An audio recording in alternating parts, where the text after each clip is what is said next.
lecture. So finally, chapter number 4, banking and monetary policy की ये last video है. That is about the qualitative. हम लोगों ने quantitative instruments monetary policy के कर लिए. अब हम लोग qualitative instruments इस lecture में discuss करेंगे and that is the last video of your chapter banking and monetary policy, right? So qualitative instruments हम लोगों ने पहले ये चीज़ को देखा था कि मॉनेटरी पॉलिसी के जो इंस्ट्रूमेंट्स है वो दो पार्ट्स में डिवाइडेड है. क्वांटिटेटिव, तो क्वांटिटेटिव में bank rate, repo rate, reverse repo rate, OMOs, CRR, SLR, sterilisation of external shocks means foreign exchange किस तरीके से मेंटेन करती है. सो उसके रिलेटेड हम लोगों ने क्वांटिटेटिव में पढ़ा. अब हम लोग क्वालिटेटिव को देखेंगे जिसको हम लोग सिलेक्टिव मेजर्स भी बोलते हैं. ये सेपरेटली आपसे 3 मार्क्स का क्वेश्चन पूछा जा सकता है. कितने मार्क्स में? 3 मार्क्स के.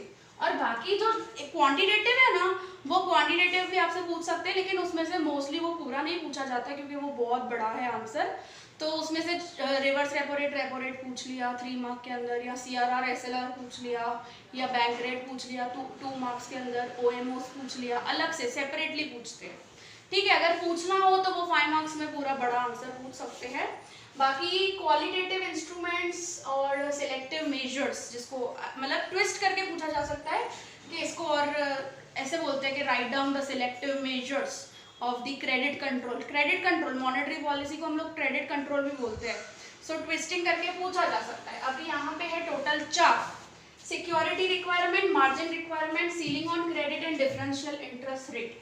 देखो क्वांटिटेटिव इंस्ट्रूमेंट्स जो थे आपके जनरल मेजर्स, उसके अंदर कुछ रेशियोस, रेट्स एंड ऑल ये सब कुछ ही था. वॉल्यूम ऑफ मनी को डिस्कस कर रहे थे अपने. लेकिन यहाँ पर क्वालिटेटिव में पर्टिकुलर कोई भी वॉल्यूम ऑफ मनी रिलेटेड कुछ भी नहीं बताया, लेकिन इनडायरेक्टली कंट्रोल किया जा सकता है कमर्शियल बैंक के क्रेडिट को. तो यहाँ पे सबसे पहले बात करते हैं सिक्योरिटी रिक्वायरमेंट की. देखो कमर्शियल बैंक्स जो भी लोन देती है तो उसके बदले में कुछ ना कुछ सिक्योरिटी रखवाती है, राइट? सो जिसको हम लोग बोलते हैं security requirement. Simply richer person होगा वो ज़्यादा लोन लेगा, ज़्यादा सिक्योरिटी रखवाएगी. फार्मर जो होगा, नीडी फार्मर है, उसको अगर लोन देती है तो उससे कम सिक्योरिटी या तो बिल्कुल नहीं रखवाएगी security, right? So security requirement कि भाई क्रेडिट को तो कंट्रोल करना है ना, सामने देखना पड़ता है सब कुछ, लोन्स वगैरह जो लेते हैं. सो जस्ट रीड, हम लोग रीड कर देते हैं इसके अंदर से इंट्रोडक्शन.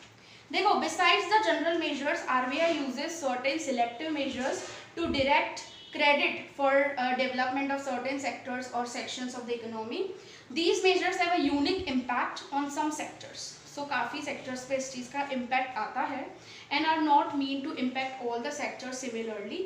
एक ही साथ नहीं, लेकिन कुछ sectors में impact आता है. Some of these measures are security requirement. तो सबसे पहले हम लोग पढ़ते security requirement. Bank must ensure that public returns the loan given to them, hence they lend money against some security deposits from the borrowers. मैंने car मैंने loan पे ली, तो इसके बदले में सिक्योरिटी क्या है? फॉर एग्जाम्पल मैं अगर मंथली नहीं भरती हूँ उसका पैसा, प्रीमियम अमाउंट और ये सारी चीज़ें, इंटरेस्ट रेट्स वगैरह अगर लोन के ऊपर मैं नहीं भरती हूँ तो क्या होगा? 1 महीना 2 महीना मेरे को बैंक वार्निंग करेगा कि भाई तूने पैसा नहीं बढ़ा है इस चीज़ का, हर एक मंथ तुझे भरना है तो बढ़.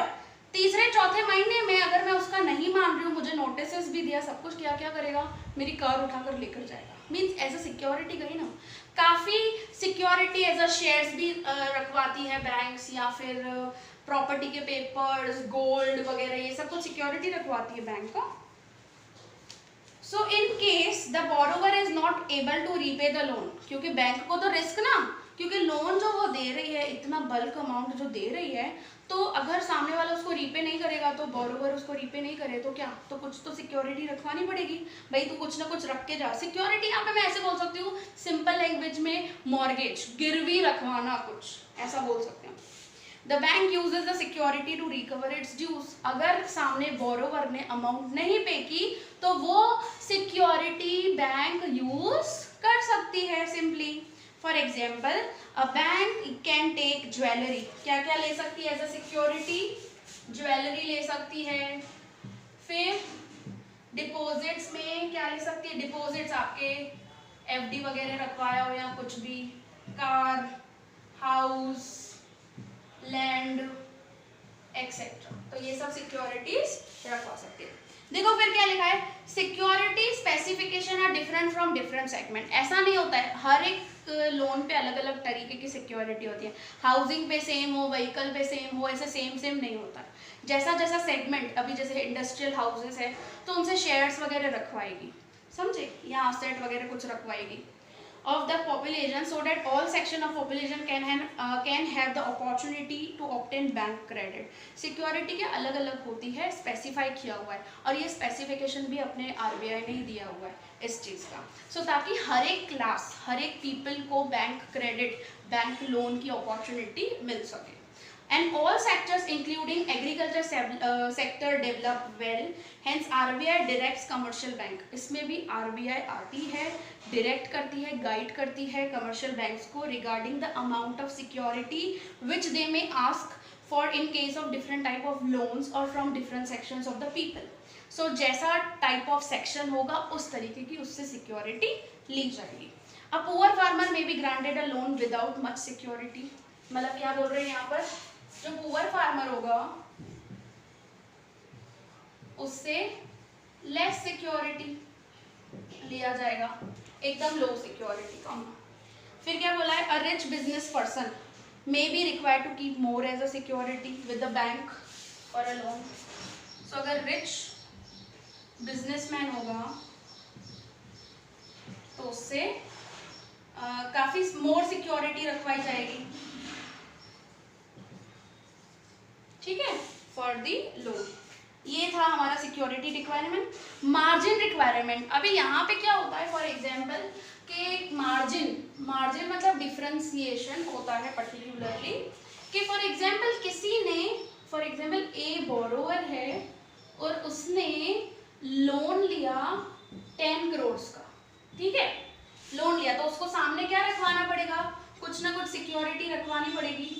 अभी कितनी सिक्योरिटी रखवानी पड़ेगी, कितने रुपीस की सिक्योरिटी रखवानी पड़ेगी, उसका हम लोगों को डिसाइड करना पड़ेगा ना, कि 10 करोड़ अगर वो लोन ले रहा है तो उससे क्या करवाना पड़े, 15 करोड़ की अगर हम लोग सिक्योरिटी रखवा रहे हैं तो बाकी का क्या बचा, 5 करोड़ रुपए बचे, इसको हम लोग क्या बोलेंगे, मार्जिन।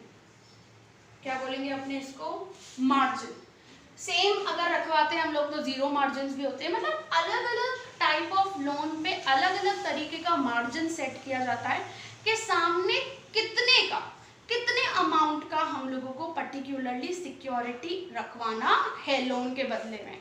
देखो क्या लिखा है मार्जिन रिक्वायरमेंट में, the RBI also sets the margin. अभी ये भी कौन सेट करता है, RBI, for granting loans against security. An individual is given only a certain percentage as a loan of the total value of assets offered as a security। Means यहाँ पे बोलेंगे कि अगर तुझे 10 करोड़ का लोन चाहिए तो 15 करोड़ की सिक्योरिटी मीन्स असेट्स रखवा अपने पास, क्योंकि जब तू अगर 10 करोड़ नहीं देगा तो हम तेरे 15 करोड़ यूज कर सकते हैं, बैंक ऐसा करती है। और आरबीआई ने डिफरेंट पर्पस ऑफ लोन, मतलब जैसा जैसा लोन होता है उसके अकॉर्डिंग यहाँ पर मार्जिन फिक्स किया जाता है। जैसे फार्मर वगैरह से ना तो नहीं लिया जाता उनसे मार्जिन वगैरह इतना। So banks are directed to selectively keep different margins for different purposes. आ गया, डिफरेंट मार्जिन, यहाँ पे मैं लिख सकती हूँ ऐसा, different margins for different purposes, ठीक है। नेक्स्ट आ जाता है सीलिंग ऑन क्रेडिट, जिसको हम लोग बोलते हैं रेशनिंग ऑफ क्रेडिट। सीलिंग का मतलब होता है लिमिट, सीलिंग का मतलब क्या होता है, लिमिटेशन। आरबीआई लिमिट डिसाइड करती है, लिमिटेशन डिसाइड करती है, क्या जितनी बोरोवर अमाउंट मांगेगा लोन की तो उसको दिया जाएगा, नहीं, लिमिट है। हाउसिंग कितना, मतलब सामने वाले की कैपेसिटी देखी जाएगी, उसका सब कुछ देखा जाएगा, उसका बैलेंस शीट, P&L सब कुछ देख, प्रॉफिटेबिलिटी वगैरह सब देखी जाती है, उसके पास कितने असेट्स है, कितने रुपीस के, वो हर चीज़ देखा जाता है। और पर्टिकुलर लोन कि भाई एक हद तक लोन दिया जा सकता है, ऐसा नहीं इन्फिनाइट हम लोग दे दें लोन वगैरह। सो पर्टिकुलर क्रेडिट जो दिया जाता है उसकी लिमिट डिसाइड करता है कौन, RBI। आपके बुक में इतना कुछ डिस्क्राइब नहीं किया इसके रिलेटेड। देखो क्या लिखा है, RBI also prescribe ceilings, ceilings means limits for the credit for different purpose, अलग अलग पर्पस के लिए अलग अलग तरीके की लिमिट्स डिसाइड करता है RBI। फिर लास्ट आ जाता है आपका debt is differential interest rate. नाम से ही पता चल रहा है आपको, तो हर एक लोन पे अलग तरीके का इंटरेस्ट रेट सेम होता है। हाउसिंग लोन पे same rate of interest, vehicle loan पे सेम ऑफ इंटरेस्ट, असेट खरीदना हो उसके लिए सेम रेट ऑफ इंटरेस्ट, ऐसा होता है नहीं। यहाँ पे डिस्क्रिमिनेट, डिस्क्रिमिनेट मतलब डिफरेंशियल, अलग अलग इंटरेस्ट रेट अलग अलग लेंडिंग्स पे। क्या बोला है, RBI suggest differential rate of interest for different lendings, for different lendings. This is called the policy of discriminatory interest rate. For example, a relatively lower rate of interest is charged from needy farmer. Security अगर कम रखवाएंगे तो interest rate भी तो कम ही लेंगे ना farmer से। Farmers को तो zero rate of interest पे भी लोन दिया जाता है। सो फार्मर्स से जो रेट ऑफ इंटरेस्ट लेंगे वो क्या होगा, वेरी लो। और क्या बोला यहाँ पे, then what is charge from the rich business person to buy a car or a house. और अगर रिच पर्सन जो है अगर उसको कार या तो हाउस खरीदना है लोन पे, हाउसिंग लोन चाहिए उसको, तो उससे रेट ऑफ इंटरेस्ट क्या किया जाएगा, हाई लिया जाएगा, क्योंकि क्या है, रिच पर्सन है। समझे? तो इस तरीके से डिस्क्रिमिनेट, क्योंकि हमारी इंडिया में पर्टिकुलर अलग अलग सेक्शंस के लोग रहते हैं, तो हम लोगों ने इस वजह से ये चीज़ पॉलिसीज वगैरह बनाई हुई है। सो ये सारा पॉलिसी किसने बनाया है, RBI। So ultimately indirectly control करना क्रेडिट पे, इंटरेस्ट रेट से भी कंट्रोल किया जा सकता है, क्रेडिट सीलिंग ऑन क्रेडिट भी फिक्सिंग किया हुआ है, मतलब फिक्सेशन, लिमिट भी बोलते हैं हम लोग, और हम लोग ऐसा फिक्सेशन भी बोलते हैं, फिक्सेशन ऑफ क्रेडिट ऐसा भी बोलते हैं कि लिमिट एक फिक्स की जाए। मार्जिन रिक्वायरमेंट मैंने आपको बताया कि कितने लोन पे कितना अमाउंट का सिक्योरिटी ज़्यादा लेना है, कितना मार्जिन लेना है अपने को, और यहाँ पे सिक्योरिटी कौन से तरीके की सिक्योरिटी अगेंस्ट लोन, और कौन से पर्सन से कैसे कैसे सिक्योरिटी हाई लो वगैरह रखवा सकते हैं। So that's it about the qualitative instruments or a selective measures of monetary policy or a credit control. So that's it about the chapter. We'll start the next chapter from the next lectures. So तब तक के लिए अगर आपको कोई भी doubt होता है इस चैप्टर के अंदर से, सो प्लीज़ मुझसे पूछिएगा, मुझे कॉल कीजिएगा, मुझे मैसेज कीजिएगा। कोई भी ऐसा नहीं हो कि भाई आप कोई भी डाउट और वो रह जाए। सो कुछ आप अगर डाउट्स पूछते हो तो मुझे बहुत ज़्यादा खुशी होगी आपके डाउट्स क्लियर करने में, और मुझे बहुत मज़ा आता है डाउट्स क्लियर करने में। सो आई होप कि आप मुझसे डाउट्स वगैरह पूछे, आपके दिमाग में होने चाहिए डाउट्स। मैं बोलती हूँ जब तक डाउट्स आप मुझसे नहीं पूछोगे ना, तब तक मुझे ऐसा लगेगा कि यार अधूरा सा रहा। डाउट्स होने चाहिए, निकलने चाहिए, दिमाग एक्सटर्नल चलना चाहिए, ऐसा क्यों। सो मुझसे पूछिएगा ज़रूर, मैं आपको ज़रूर उस चीज़ का आंसर दूंगी उसके related. So thank you so much, have a nice day. Here chapter number 4 banking and monetary policy finished. Now next lecture से next chapter हम लोग start करेंगे। आप लोगों के साथ notes and all मैं share कर लूँगी chapter number 4 के साथ में, आप लोगों के साथ assignment भी share करूँगी। So you must have to write that assignment also। उसके अंदर सारे कि कौन से section में क्या पूछा जाता है, किस तरीके से पूछा जाता है, तो वो यहाँ बहुत अच्छे से prescribe किया हुआ है। सो वो असाइनमेंट आप सॉल्व करना, मेरे साथ शेयर करना। आपको कुछ भी डाउट लगता है प्रेजेंटेशन रिलेटेड या आंसर की लेंथ रिलेटेड, आपको कुछ भी डाउट लगता है कि कितना लिखना चाहिए, क्या लिखना चाहिए असाइनमेंट में, सो वो आप मुझसे पूछ सकते हो। So that's it about today. Thank you, have a nice day.